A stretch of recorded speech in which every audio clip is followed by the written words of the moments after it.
Doctor డిఎన్ రావు గారు, Yogasri doctor డిఎన్ రావు గారు స్వయంగా స్వహస్తాలతో రాసుకొని ప్రింట్ చేసి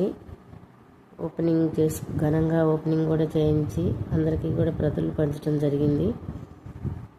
వారు ప్రస్తుతం మన మధ్య లేరు.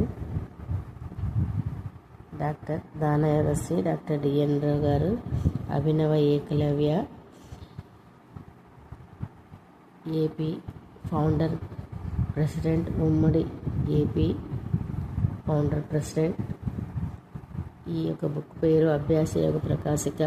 యోగా ప్రాణాయామం ముద్రల గురించి ఎంతో కృషితో శాస్త్రాలని పఠించిన పిమ్మట వారు రచించిన ఎంతో ఆయనకు ప్రీతికరమైనటువంటి యోగా మీద రచన చేసి